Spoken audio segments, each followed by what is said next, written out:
Chairs No Waiting, episode number 452, the eBullet, November 2017. Two Chairs No Waiting is brought to you each week by the folks over at weaversdepartmentstore.com. Christmas time is almost here, so head over and get your 2018 Andy Griffith Show wall calendar. Don't want to miss it. It could go before you can get there. Or maybe you want to pick up a Barney Face accessory pouch. They come in different sizes. They've got a zipper on them. You can store things in them. It's awesome. You can show your Barney pride.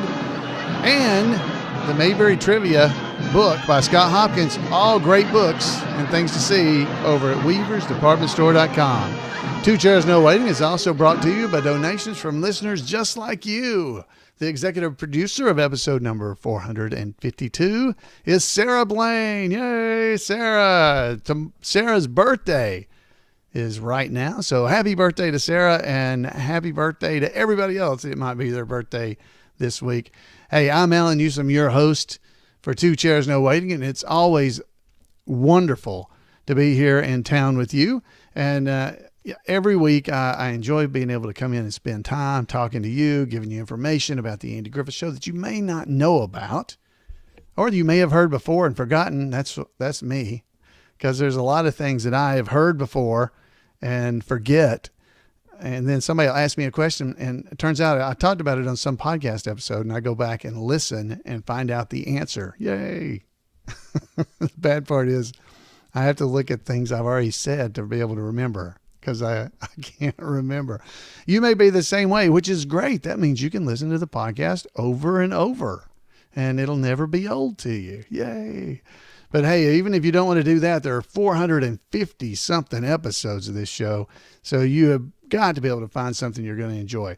This week's episode, we're going to be talking about the eBullet 2017. Now, the eBullet, if you don't know, is the official newsletter of the Andy Griffith Show Rerun Watchers Club. Now, it's an electronic newsletter, so it's online only. You'd have to print it yourself if you want to get a paper copy. For years, it was paper, back when it was called The Bullet, and then it became the eBullet. And why did that happen? It's because there's no charge for the bullet or the eBullet, and so it's a lot cheaper to do the eBullet. That's why. It's a lot. It doesn't cost near as much. Yeah, that's right.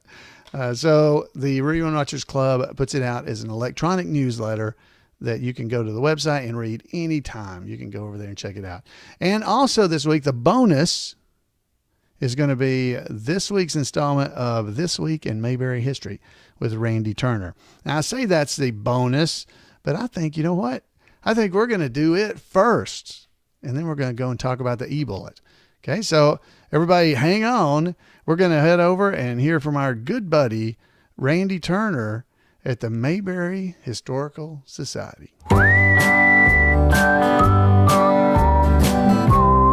Welcome to This Week in Mayberry History, a report by Special Correspondent Randy Turner of the Gomer and Goober Pile Comic Book Literary Guild of the Mayberry Historical Society.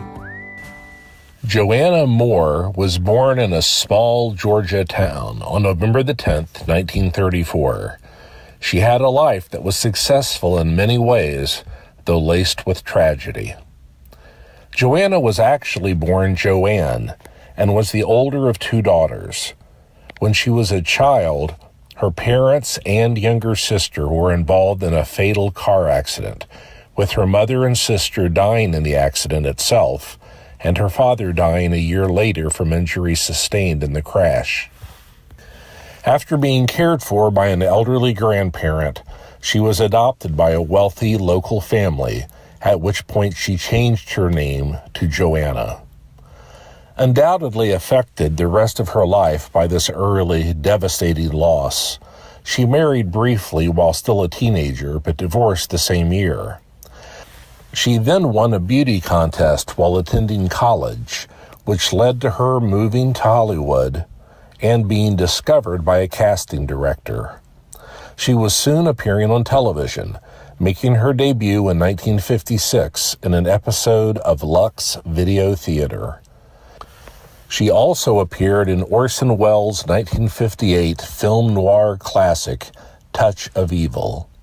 She won a starring role in the film Appointment with a Shadow, and appeared in numerous television series, including The Rifleman, The Real McCoys, and Perry Mason. Moore's career hit its peak in the 1960s, but it was not without additional tragic events. At the beginning of the decade, Moore was afflicted with the disease that caused extreme calcium deposits in her middle ear. As her condition worsened, Moore became almost completely deaf and said that she had to read lips to understand what others were saying. Thankfully, her hearing was able to be restored in 1962 as a result of surgery. Shortly after her successful ear surgery, Moore was cast in the role for which she is most widely known, Nurse Peggy McMillan in The Andy Griffith Show. Miss Peggy was yet another attempt to provide a love interest for Andy Taylor after a number of failed attempts. While she was popular and is remembered for the role, even though she only appeared in 4 episodes, Andy Griffith was afraid the show would change drastically if Andy Taylor had a long-term romantic relationship, and so Miss Peggy left Mayberry. Shortly afterward, Joanna was seen in Son of Flubber, the sequel to The Absent-Minded Professor, and continued to appear in episodic television.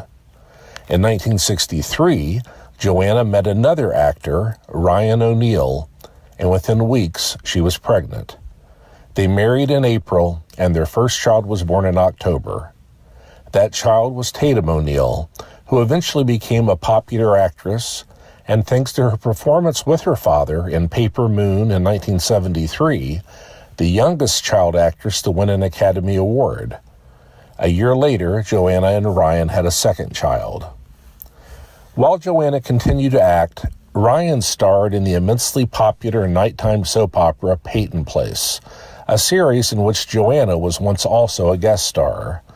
However, their marriage was tragically tempestuous, and they divorced in 1967. Joanna continued to act in the 1970s, but unfortunately fell prey to alcohol and drugs. Her situation deteriorated so much that by the late 1970s, she was being financially supported by her still teenage daughter. Joanna's career waned, and she continued to struggle with illicit substances, as tragically did both her children. Joanna passed away from lung cancer in 1997. But while her life was full of tragedy, it also included joy, some of which was clearly on display while on The Andy Griffith Show. Thanks to her role as Miss Peggy, fans will always remember Joanna for her acting ability, her beauty, and the joy she brought others during her time in Mayberry. That's it for this week. As always, thanks for listening, and remember to take Andy's advice and go out there and act like somebody. All right. Thank you so much, Randy. You don't want to miss any of Randy's content. He does a daily edition of This Week in Mayberry History called Today in Mayberry History over at the Gomer and Goober Pile Comic Book Literary Guild on Facebook. Now, if you don't want to miss a single post he does, you can send him an email at turnersgrade@gmail.com, and he will send you a note every day telling you, hey, I just posted it and here's the link to it. So, wow, thank you so much, Randy, for taking the time to do these for us. We so much appreciate it. The reports are amazing, and I know everyone enjoys them as much as I do. So thank you so much. All right, guys. So now we got somebody else that does a lot of work for us. Some fella named Jim Clark, the presiding goober of the Andy Griffith Show Rerun Watchers Club. He does the eBullet, as I said, the official newsletter of the Andy Griffith Show Rerun Watchers Club. And the November issue is hitting the streets as I speak. It's actually being emailed out right now. This is commentary here. We have been having trouble delivering the eBullet to people. It's not making it to their mailboxes for some reason. So this month, this issue, we decided to send a short email version of the eBullet so that it's only a little bit, basically giving you information that it's out, and here is a link to go and read it. We're hopeful that by doing that, it will allow more people to receive that email into their inbox without it being caught in spam filters and stuff. So hopefully you'll be getting it. If you haven't gotten it yet, it should have been out probably by the time you're hearing this, as it's released on the 14th of November, 2017. You should have gotten it. If you hadn't, head over to TAGSRWC.com and you can find a link to the eBullet there, or just go to imayberry.com and you'll see it right there. So let's head on in. Jim Clark does an amazing job every month coming up with content for us, and this is no exception. I'm only going to give you small amounts of information here because there's so much in here. But as always, I'm going to play a little bit of the BW Boys for our background music. Just makes things sound better. All right, guys, let's head over here. So Jim, every time he puts out all kinds of information, and I do not cover it all. There is just too much there to cover. I don't want to cover it all. There's Floyd's Barbershop Bulletin Board and event calendar. This is something that's updated and kept up to date at the imayberry.com website. So you definitely want to go and check this out. I still run across people that don't know about Mayberry events, or that there are even Mayberry events. It kills me.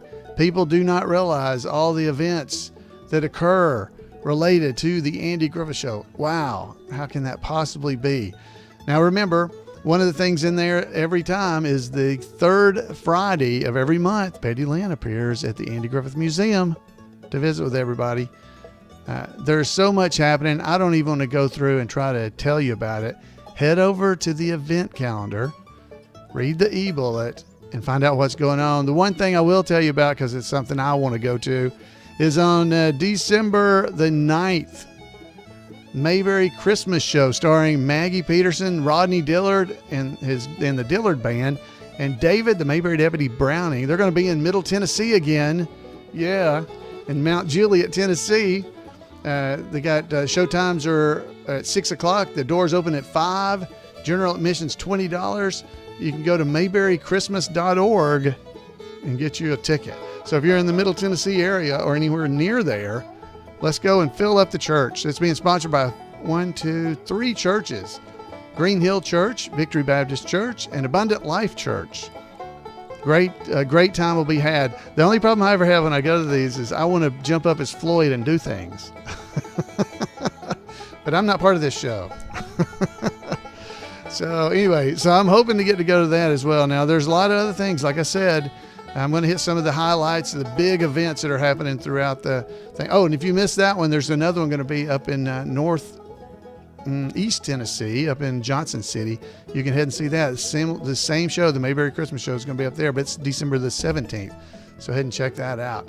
Rodney Dillard and Beverly are staying busy. If you look at the event calendar, you'll see the information about it. Lots of stuff happening there. The annual George Lindsay UNA Film Festival is March 3rd, or 1st through the 3rd. It's the 21st annual. Might be something you want to go check out.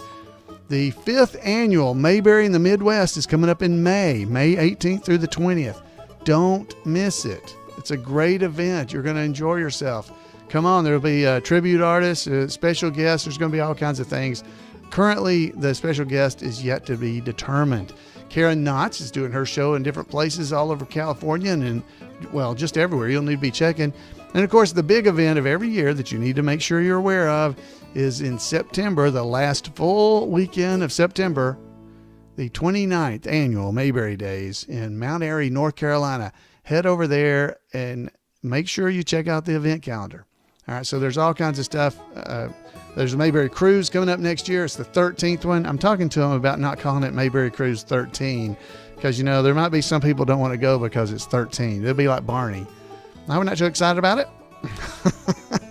Anyway, if you want to go, the Mayberry Cruise 2018 is going to be November the 5th through the 10th next year, 2018. And Dixie Griffith is going to be the special guest. We're going to be able to interview her and talk to her. It's going to be great. All right, so here's a little bit of information that I do want to cover because this is always something that Jim does so much work to do. The news of cast and crew. You can head over and read your eBullet and get this. But maybe you don't like to read. I like audiobooks. So this is the reason I'm reading this to you. Ron Howard, you know him, Opie, right? Ron Howard has wrapped up filming on next year's Solo, a Star Wars story, which will be released May 25th. There's still been no official announcement about what role brother Clint Howard will play in Solo. Clint's not saying much either. He has talked more about another project he's started working on the week after September's Mayberry Days Festival. The film is Appleseed. And in that it stars Rance Howard, Ron and Clint's dad.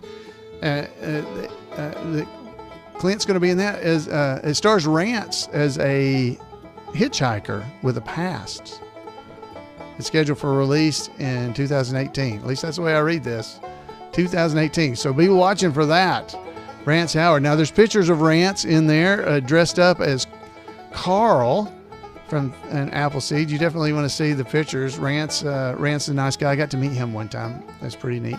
On November the 13th, around the same time this issue is coming out, Ron is among the many friends and stars scheduled to attend the Founders Gala, a fundraiser for Gary Marshall's Theater in Burbank, in honor of the late creator of Happy Days and other iconic TV and films. And many members of the Howard family will also be on hand at the Writers Guild Theater the following night, November the 14th, for the Los Angeles premiere of Broken Memories, a film about Alzheimer's disease that stars Rance. Ron and wife Cheryl, their daughter Bryce Howard, and Clint Howard are among those slated to attend the fundraiser for Alzheimer's care and research. The Howard family has a personal connection to Alzheimer's, as Rance's second wife, Judy, passed away of Alzheimer's in January. So definitely things going on with the Howard family, all kinds of neat stuff. There's, as I said, there's pictures of Rance in different roles that he's going to be doing. Betty Lynn, you may have heard, was under the weather during September's Mayberry Days, but she was able to ride in the parade, where she was enthusiastically cheered by the large crowds along Mount Airy's Main Street. And Betty also called into a couple of the festival's shows to greet delighted audiences by phone. Yeah, she hated that she couldn't be there, but she did at least get to ride in the parade. She just was under the weather. She had been not feeling well at all early in the week and was feeling better, but she was just so tired. Betty continues to sign autographs every third Friday afternoon at the Andy Griffith Museum in Mount Airy, so make plans to be there. Check out the event calendar. It's there. September 30th was officially Dean Webb Night in Kimberling City, Missouri, in honor of Dean Webb and his retirement from full-time performing. The Darling Boy and co-founder of the Dillards has been playing mandolin and lending his vocals to the Missouri Boat Ride bluegrass band since its founding 16 years ago. Several local and state citations were presented to Dean, who helped his Missouri Boat Ride bandmates close out 2017, which also marks the band's final year. Echoing Briscoe Darling's famous proclamation of "Got time to breathe, got time for music," bluegrass fans in Missouri and beyond hope Dean, who turned 80 last March, will still make occasional guest appearances for public performances, along with continuing lots of informal picking and singing on back porches in the Ozarks. Meanwhile, happy official retirement to Dean, a legendary musician like no other. Jim Clark like no other. Not much personality, that boy. Good job, Jim.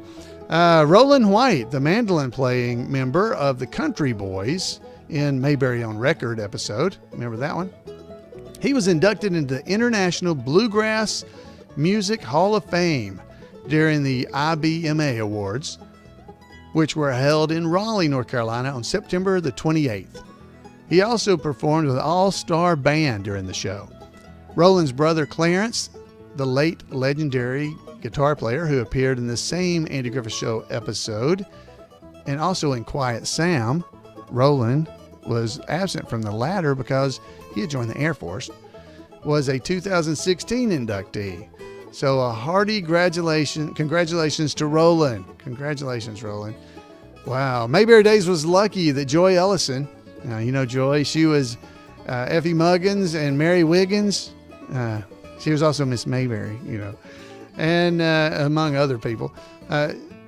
Joy Ellison had a break in her schedule as a dialect coach and was able to attend this year's festival with her sister, dancer Joan Pierce. Joy recently wrapped up work on a film called Dumplin' that stars Jennifer Aniston.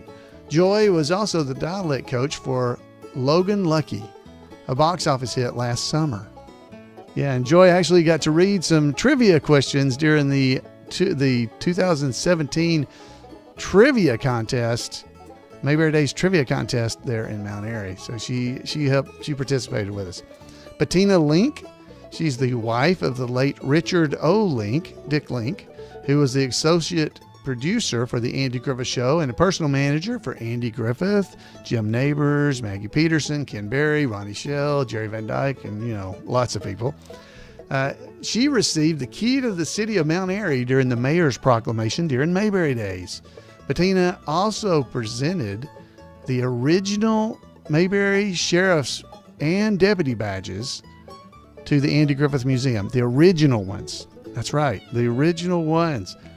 They're now there on permanent display. Definitely worth going to the museum if you haven't seen those. That's really cool to see. These are actual pieces of Mayberry history. The actual badge for the sheriff and the deputy. Wow. They have it on display on a sheriff shirt that Andy actually wore and donated to the museum. So this is actually, it's big. Oh, it's big. It's great. So definitely go and check that out. We missed it at the time, but Barbara Perry, she played several Mayberry characters, including Floss in the class reunion. She played a gift shop employee in an episode of the award-winning Baskets TV series, and the episode was called Ronald Reagan Library, and it aired last February. We think this might make Barbara, an amazing 94, the senior working actor among Mayberry alums. So congratulations. Yeah, Barbara. Margaret Carey was on the cruise with us on the Mayberry Cruise 2017, the 12th Mayberry Cruise. She was there with her son, Eric Norquist, and Dixie Griffith, who just came along for fun. Next year, she will be our special guest, but this year, Dixie was just along for fun girls. That's right. She dressed up as one of the fun girls and was in our show, Dixie Griffith, Andy Griffith's daughter. A great trip for the Mayberry Cruise. I encourage you to try to make plans to go with us next year. It's a lot of fun. Karen Knotts did 3 presentations about her dad in October. Her Tied Up in Knots show twice, and also a keynote speak called Don Knotts Rides Again, including a sold-out show in Los Angeles that several folks from the Andy Griffith Show cast community were able to attend. George Lindsay Jr., Goober's son, is about halfway through recording an album of humorous songs called Gooba-san Sings. So Gooba-san Sings. It's echoing the title of his dad's 1968 Goober Sings album. Oh, that's awesome. Now, folks, this might be something you're interested in. It's coming up to the end of the year. You can do 2 things. You can support the Andy Griffith Show family, and you can get a tax write-off at the same time. George Lindsay's alma mater, the University of North Alabama, is in the home stretch for completing the funding of the George Lindsay Film and Media Endowment Scholarship for the university. George's son and daughter, George Jr. and Camden, together recently have made a very generous donation to bring the scholarship fund to the brink of being funded and endowed. The funding deadline is the 31st of December. Just a little over $2,000 remains to be raised to help encourage one last surge of donations to get that endowment over the top and reach the fiscal fundraising goal, the Andy Griffith Show Rerun Watchers Club has a gift matching pledge of up to $1,000 in place. If the Andy Griffith Show Rerun Watchers Club members, Mayberry fans in general, and other fans and friends of George donate a total of $1,000 between now and December the 15th, those donations combined with the matching gift from the Rerun Watchers Club would be sufficient to reach the goal by the deadline. This scholarship honoring George is an effort that the Andy Griffith Show Rerun Watchers Club, Weaver's Department Store, and other Mayberry groups and individuals have been supporting since the scholarship was first announced. The campaign is now at a critical juncture where it just needs that little bit to become a reality. George Jr. and Camden has gotten the scholarship close to this goal. The scholarship just needs a little more help from you and fans like you. Now, we know that the world's full of worthy causes and needs coming from all directions, but anyone for whom this unique educational scholarship strikes a chord, here's a link for making a tax-deductible donation. The link is in the eBullet. Okay, it's also right on the front page of imayberry.com. So if you would like to donate to this, head over to imayberry.com and just click the link and make your donations. Again, we got to have them in by December the 31st, and to get the match from the Rerun Watchers Club, we need you to get it in by the 15th of December. All right? We got to meet this. We got to do it for George. All right? We're sad to report the passing of Harry Dean Stanton. Harry Dean Stanton, who played unnamed island storekeeper in the 1967 episode Howard's New Life, which was episode number 234 of the Andy Griffith Show. Harry Dean died in Los Angeles on September the 15th. He was 91 years old. He was born in West Irvine, Kentucky on July the 14th, 1926. His father was a tobacco farmer and a barber. Who knew? He was a barber. Yeah, I wonder if he was related to Floyd, because he was a tobacco farmer. Maybe Floyd should have gotten into tobacco farming. Anyway, his mother was a cook and a hairdresser. His mother was a hairdresser. His dad was a barber. Wow, that's cool. Harry Dean served in the U.S. Navy during World War II, including the Battle of Okinawa. He then attended the University of Kentucky, but dropped out to pursue an acting career in Southern California. His early training was at the Pasadena Playhouse, appearing in over 200 film roles, including the title role in Lucky, released this fall. Harry Dean was the quintessential character actor. As he once said, he could, quote, bring a sense of menace to the screen, end quote, which is true even in his role on the Andy Griffith Show. Harry Dean's early film work includes a lot of episodes of television, especially westerns. He got a foothold in the movies in 1970 and soon became a favorite character actor among top directors. His list of performances is varied and of consistently high quality as any actor in Hollywood. Okay, for instance, he was in The Godfather Part 2, The Missouri Breaks, and Escape from New York. And he was also in things like Alien, Private Benjamin, and The Green Mile. He could always make even small parts seem big. Harry Dean might be best known for his lead roles in two films, both from 1984, Repo Man and Paris, Texas, which was his personal favorite. Harry Dean also continued to work on award-winning productions for television, including HBO's Big Love. He appeared in 5 episodes of this year's Twin Peaks series on Showtime. He never married, and his survivors are not known. What is known is he has left film lovers with a lasting legacy of memorable performances, and he helped Howard Sprague realize that making ships in the bottle in the Caribbean maybe wasn't the happiest life for him after all. We're also sorry to learn about Jack Bannon, who played the announcer in the episode Mayberry Chef, which is episode number 236. He passed away October the 25th in Idaho, and he was 77 years old. Jack's Andy Griffith Show performance was one of his first on network television in what would become a long career of memorable character roles.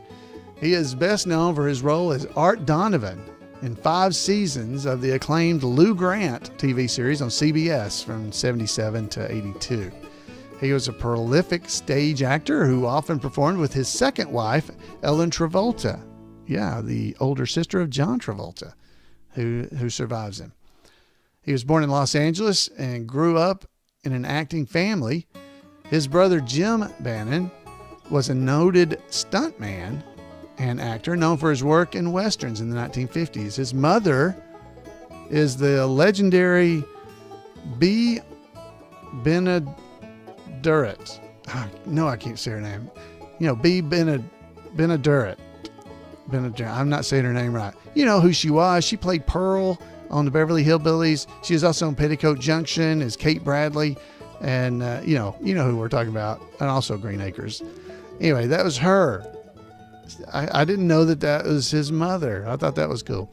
To read more about Jack's life and career, here's an outstanding obituary that you can read. There's a link in the eBullet there in the Spokane paper. It's a great story, so you might want to go check it out. It's wonderful about his career beyond his moment in Mayberry. So go check it out. Friends, there is so much more in the eBullet. I do not have time to go over it all. There's a Mayberry Days gallery with pictures of things that occurred, including the interview with Clint Howard, which will be on the podcast in the future. The stuff that happened at Mayberry Days during Colonel Tim's, and so much more. I will give you a chapter update. We're up to 1,451 chapters in the Andy Griffith Show Reel and Rutgers Club. The latest one, which I love the name of because we've used it in the past for the Mayberry Squad Car Nationals, is the Mayberry Association of Squad Car Auto Racing, or MASCAR. Get it? M-A-S-C-A-R. MASCAR, like NASCAR. It's on patrol. It doesn't have a location. But that is one of our latest chapters. So if you'd like to start a chapter, the information is in the bullet. Now, folks, there's also, it's Christmas time, merchandise update. There's a Mayberry pennant, not pendant. There's OP slingshots you can go and check out. All at Weaver's Department Store. Head over and check it out. They're brand new. The wall calendar that I mentioned at the beginning of the show. Sheriff's badges, deputy badges, Barney Fife lapel pin, all kinds of stuff, t-shirts, sweatshirts. Head over to weaversdepartmentstore.com and pick up a Mayberry squad car, whatever you'd like to. Whatever fans in your life you think that they'd love, there is books, everything. So head over there and check it out. Friends, we don't even have time to get to all the chapter news, but I do want to tell you this one sad thing. Diana Pierce passed away back in September the 13th. Well, let me give you the start of this. Most of the issues of the chapter news are with photos, but we want to include a special note about the Barney chapter.